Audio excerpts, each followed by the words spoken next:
Hello everyone! If you are a Magic the Gathering fan that's been on the internet in the last week, then I am sure that you have had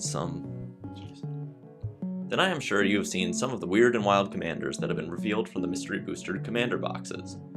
I personally am still not exactly sure how I feel about the rule breaker mechanic at large, but I think, like Eminence before it, it has the capacity to be really fun and creative, but also really aggravating and broken, depending on how it's done. However, one rule breaker card in particular bothered me immensely, and I admit it was for purely personal reasons that had nothing to do with the design itself. You see, this summer I had just finished putting together a new deck that I was quite proud of. It wasn't a very powerful deck. It had a very janky game plan, and so usually I only took it out for Bracket 1 and Bracket 2 games. But I liked it, and one of the things I liked the most about it was that I essentially found a way, using only Commander legal cards already printed, to do something that these rule breaker cards just get to do for free. I built a Radha Coalition Warlord deck. Currently, Radha has only 113 decks on EDHREC, and it isn't because she's a bad card, it's just that the unique rules of the Commander format heavily lower the ceiling on Radha's natural power. You see, Radha Coalition Warlord has only one ability.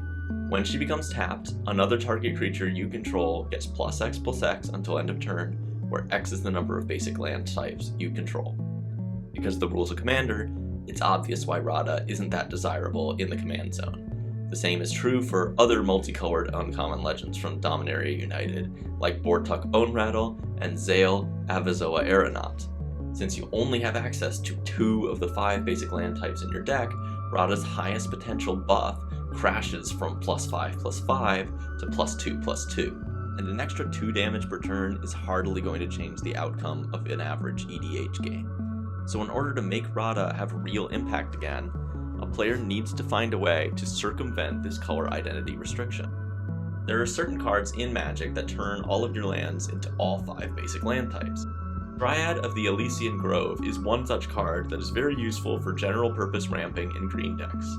There's also the more recently printed Overlord of the Hauntwoods, which creates a lands token with all 5 basic types on entry or attack. However, leaning into these easy fixes would require the deck to run more creature tutors, which yes, green does have a ton of good picks for that, but more importantly, it brings the vibe of a combo deck, and there really isn't any benefit to getting Domain online that instantly wins the game in green and red. Even if there was, it would make Radha essentially useless to the deck's win condition, which defeats the purpose of trying to put her in the command zone in the first place. For the record, I do run a copy of Overlord of the Hauntwoods and Dryad of the Elysian Grove in my deck, but they are lucky backups that solve a different problem for the deck. They aren't the main engine. If I draw them, great, but if I don't, the deck still functions, and that is because its main game plan is not changing my own lands, but rather taking lands from my opponent's decks. Red has access to a good number of cards that impulse draw from your opponent's libraries. Usually, these types of effects provide good card selection, remove some tools your opponents could have used against you otherwise, and are, of course, the engine in a dedicated theft deck. But few decks in this archetype typically care about exiling lands from your opponent's libraries, except for the occasional Dark Depths or Ancient Tomb or Yavimaya. Unless a player is heavily mana screwed, they rarely care if I take a basic swamp out of the top 3 cards of their library. And if a player is mana flooded, they might actively thank me for thinning their deck of excess lands. This is why Radha, despite being built for a Gruul Stompy deck, plays on politics quite a bit during these early turns. The play dynamic with Radha typically goes something like this. I play a mountain or a forest on turn 1, and if I'm lucky, I get to put down a Springleaf Drum or Gene Pollinator for some ramp. Turn 2, I play a cheap creature, ramp, or draw spell, and then turn 3, we start pushing our engine online. There are 4 3-mana spells in the deck that allow some form of impulse theft.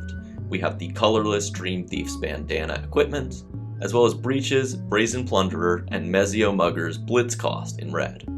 Green doesn't have access to traditional theft effects, but it does get Rootweaver Druid, an unassuming rare printed only in Commander Legends. Rootweaver Druid is a 2/1 elf druid that costs 2 and a green, and has an ETB where Each opponent may search their library for up to 3 basic land cards. They each put one of those cards onto the battlefield tapped under your control, and the rest onto the battlefield tapped under their control. Then each player who searched their library this way shuffles. This card is essentially a Tempt with Discovery, but in reverse, and instead of getting lands from your own library, you get them from your opponent's library. And it specifically requires basic land cards. It's a double-edged sword to allow each of your opponents to go up in land drops against you, but because this deck runs so many additional land effects, and we are technically thinning out the number of lands out of our opponent's decks over time, we should hopefully be able to stay at an even land count with our opponents. And if there is a turbo ramp deck at the table who gets way too much value out of our generosity, we can always use the new land destruction spell, Planetary Annihilation, to set them back to a reasonable level. The nice thing about this board wipe is that Planetary Annihilation lets us keep exactly 1 land of each basic land type, plus an additional utility land. I don't personally run that many land recursion spells in this deck either, but if you wanted to use something like Ice-Till Explorer, or Crucible of Worlds, or any of the other type of effects like that in the deck to essentially negate the downside of Planetary Annihilation for yourself, feel free to do that. Now the last key element important to the deck's success is the need for additional land drop effects, such as the aforementioned Dryad of the Elysian Grove, or Azusa, Lost But Seeking.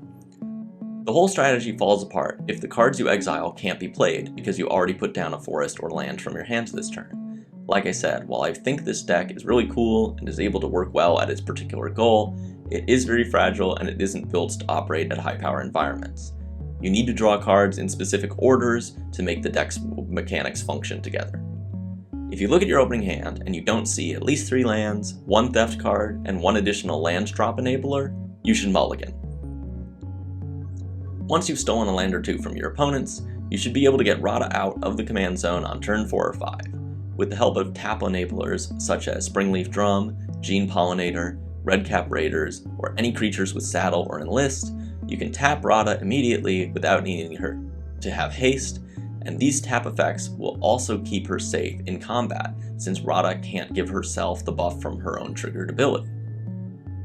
By turn 6, if all goes well, you should be able to buff an attacking creature by +4 or +5, and from there, the deck plays much more like a typical Stompy deck, casting big creatures and then trampling over your opponents with them. The chief threats the deck can deploy at this point in the game are Etali, Primal Storm, who can push your theft effects over the edge into true game-winning value. Though keep in mind, while you can cast spells for free with Etali's trigger, it does have to be cast, so you can't play any of the lands that you haven't already stolen with them. And Omnath, Locus of Rage, is another big hit in this deck, who provides a go-wide tokens reward for playing out all of those additional land drops. And finally, there's Oblivion Sower, which is a 5/8 Eldrazi for 6 generic mana, which, when it is cast, it exiles the top 4 cards from an opponent's library. Then, you may put any number of land cards that player owns from exile onto the battlefield under your control. This allows you to not only have a big body that can then be targeted by Radha's ability to become a 10-13 Eldrazi attacking an opponent, but also it allows you to correct any mistakes earlier in the game where you weren't able to cast any lands from your opponents when you exiled their cards, and put basically all of them onto the battlefield for a big burst of mana. I've had a lot of fun playing this deck. I first started building it after I scrapped a more generic landfall deck with Phylath, World Sculptor in the command zone. If you like the sound of playing this deck, I've included a link to its Architect page in a pinned comment on this video. Now I started this video talking about Mystery Booster Commander and how it upset me, so which card from that product upset me so? Well, it was Grizzlegom, Heirloom Hero. Grizzlegom has Rule Breaker for all lands, meaning despite being a Gruul legend, you can play any lands you want if he is in the command zone, including all 5 basic lands. He also then has a triggered ability giving you lots of free stuff when he attacks, for each plains, island, swamp, mountain, and forest you have. He is undoubtedly a fun commander, and if I hadn't already built my Radha deck, I might have tried to build him myself. But it's too late. I put in the work to make this really unique, creative deck that bends the rules of Commander to make an unknown uncommon from 4 years ago fun to play, And then Grizzlegom just lets players ignore all of the hoops I just outlined to get the deck to work. It did take the wind out of my sails, I have to say.